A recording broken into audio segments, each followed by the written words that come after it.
Greetings, my name is Michael Miller. This is a Michael Miller trademark training video out to you because you're watching. Thank you and welcome. It's meant for Michael Miller Pilates licensed affiliates, the Core and Core, anyone interested in surviving and thriving as a Pilates instructor, or finding out about an interesting point of view as a student. I have four titles, subjects, or whatever in my broadcast today, and the first one is the sentence that expectations are bowling pins. You know, when you go bowling and the things you set up to knock down, expectations are pins that you set up to knock down. So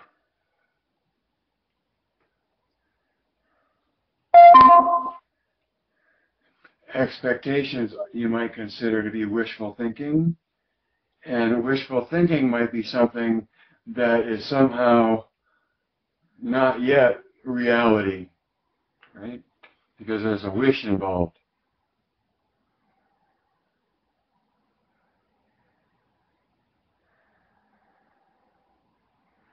So in many ways it's easy to set up expectations that allow me to feel the victim because my expectations weren't fulfilled. But much easier the attitude of accepting what is, right? And at least remembering that whatever expectations you hold are held by you.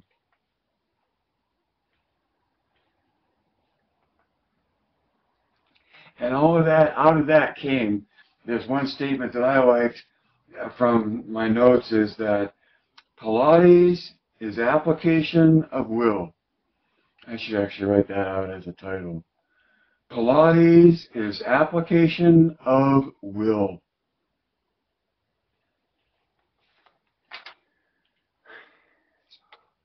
So, number two, is it about you or is it about your student?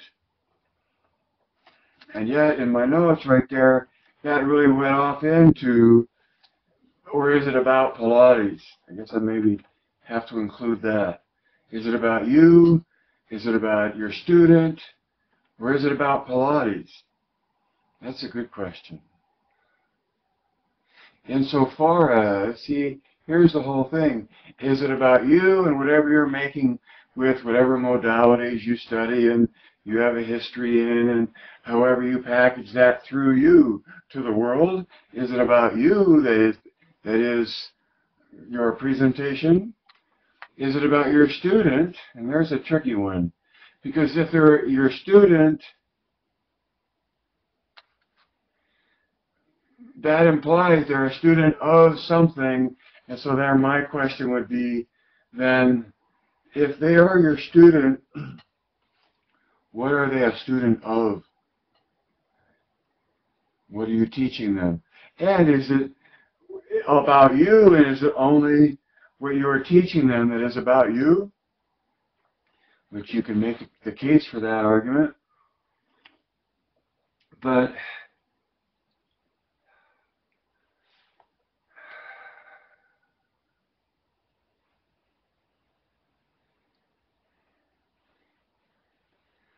if it's just about the student insofar as the student themselves is what matters,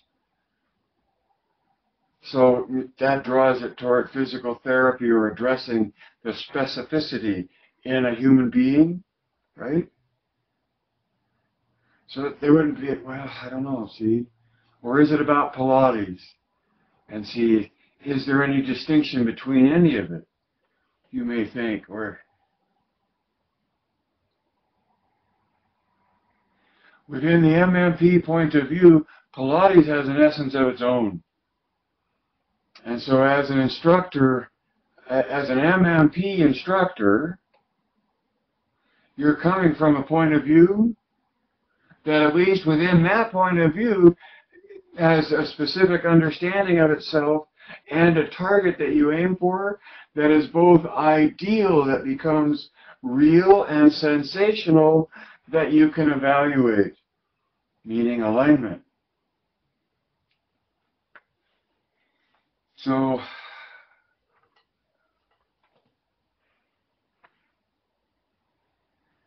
when it comes to surviving as a Pilates instructor, and in the tsunami of Pilates passion sweeping the globe, it's overwhelming, the amount of passion and all the people that are teaching and reaching for as much expression as is humanly possible, because that's human nature. Right? To survive as a Pilates instructor within the point of view of MMP is to recognize it's not about you and it's not about your student. It's about what Pilates is in and of itself. And to that extent, you hold back the curtain, and your student is a student of what you have to introduce them to, that has much more to do with what it is, more than whatever your contribution to it could be. See? There's no eclipsing the original work from the MMP point of view. Just Joe's book. So,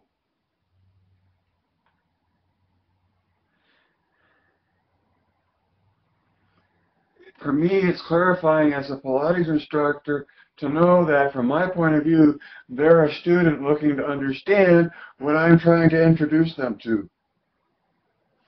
Not only understand, well, yes, understand, tactily make connection to, and find out how that feels, the experience. And then through more thinking and understanding, knowing how to listen to what you experience,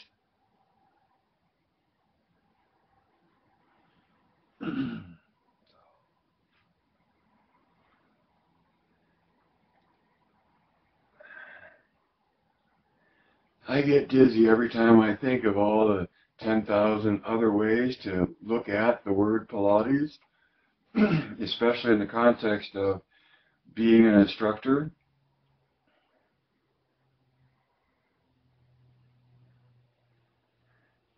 And it always ends up with me just trying to do right by the point of view that I'm trying to project.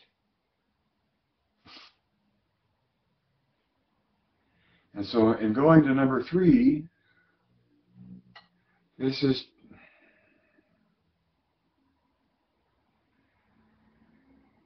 has to do with expectations and wishful thinking and the tyranny of the word should. So my title is, A Should is a Disguised Want. So a should is a disguised want. Whenever you hear the word or read the word should, just for perspective, replace the word want, replace the word should with want, and ask yourself, who wants? Because a should is a disguised want, and the reason it's disguised is because the presumption in the word should is that to say this should be that way is to make the assumption that there is the right way and that you're the one pointing to it, and it's up to them to recognize what is right in and of itself and not just something that one wants you to believe in or say or see, right? Be wary of the word should. in the world of Pilates, because that's all I care about, and being a Pilates instructor, and within your own mind, and evaluating Pilates, mine included, that's out there, you can think it should be a different way, and have whatever feelings you want to about your should, but to some extent that's making a statement about wishful thinking, or about an assertion about the way it is that you want other people to agree to. So see where that want fits in?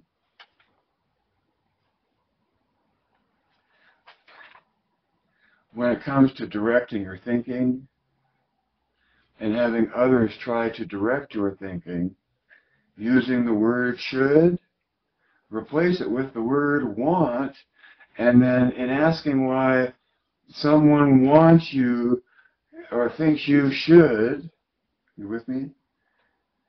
When they think you should, ask yourself why they might want you to think that way, and then, of course, what other way might you think? See? There's always balance. Look for the discernment that the should is trying to get you to overlook.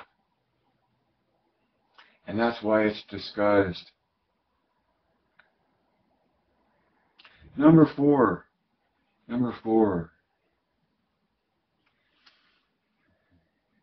So Pilates is dissolving as we speak.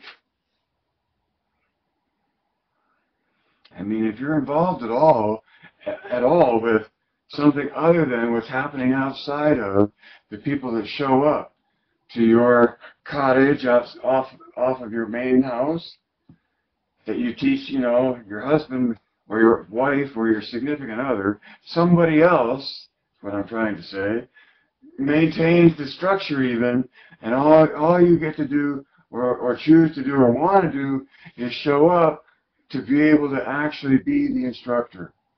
Nice digs if you can get them.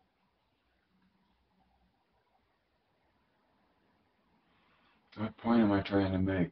Pilates is dissolving as we speak. It's dissolving because of the huge amount of interest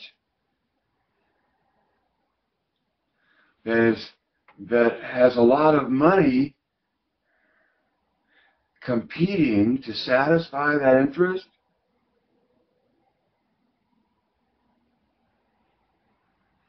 And that leads to a lot of expression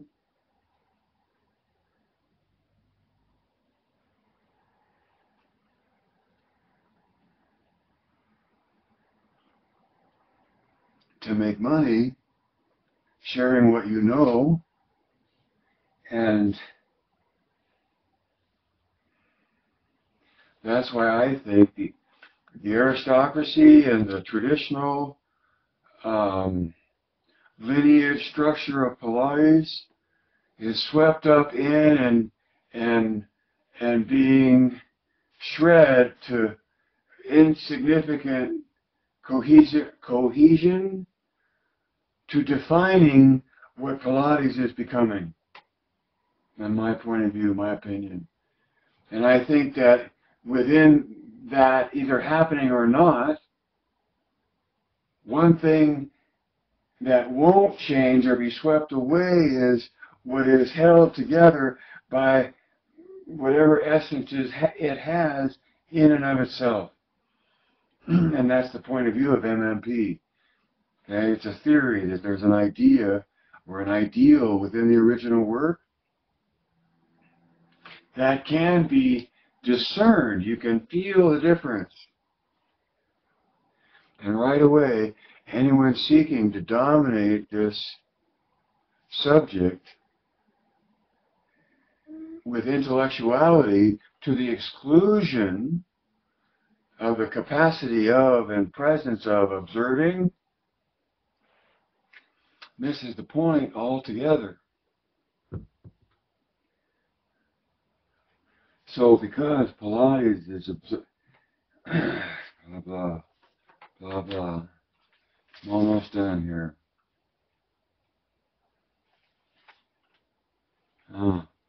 See, that in so much of what I see as the outrage to the tsunami of Pilates passion, and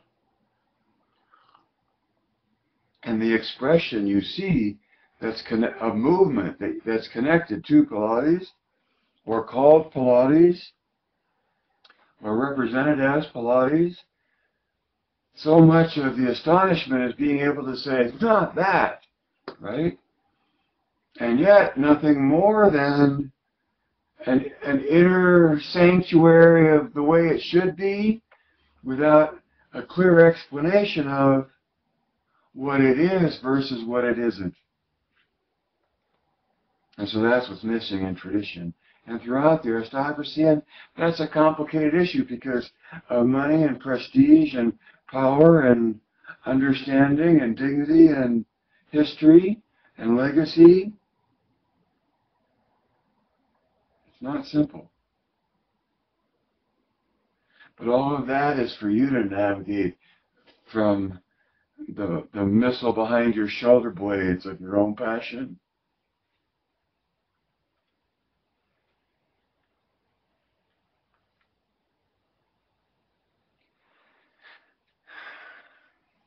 If money's not an issue,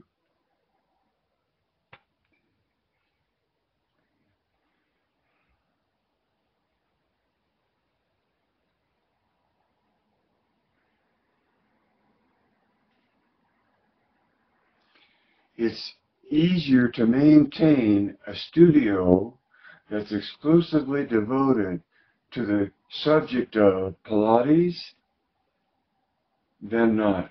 Because when you have enough money, you can do whatever you want, right? In terms of having a studio and what you put in it and what you teach. But even, I'm also trying to make the point that whatever the appurtenances are,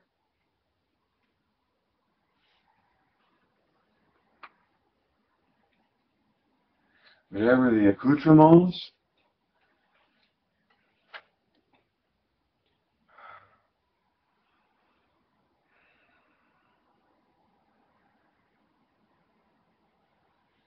I think the closer you stand to being the instructor that's capable of taking a student, of helping a student experience the complete coordination of their being, thinking, and observing, that's as pure as it gets, and that's, for me, that's the diamond that you mine as an instructor. And I care, for me personally, I care little else. I care little about anything else that doesn't in some way supplement my capacity in that performance, that facility, that gently organizing.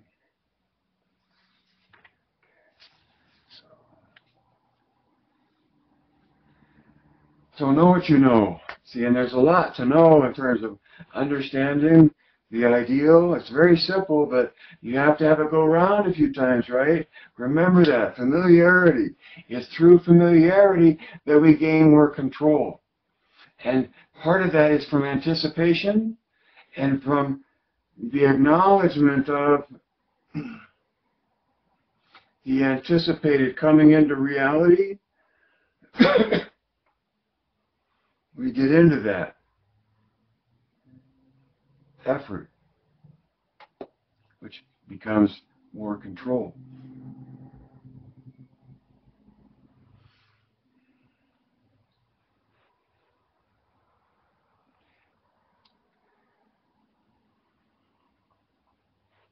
And remember that for all that you might know and for all the thinking that you have, is not the knowing, is not the thinking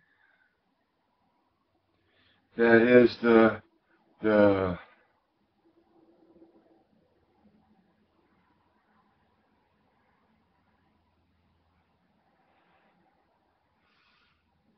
essence of what you are doing as an instructor. You're instructing toward the complete coordination in the MMP point of view of three capacities: being, thinking, and observing. And in whatever capacities any individual human expresses in those capacities, whatever range they have, the key is not how big they are, any of the capacities. The key is in making a coordination among all three.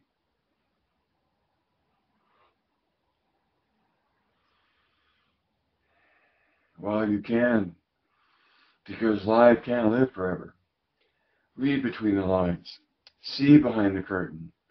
Add two and two. Direct your thinking.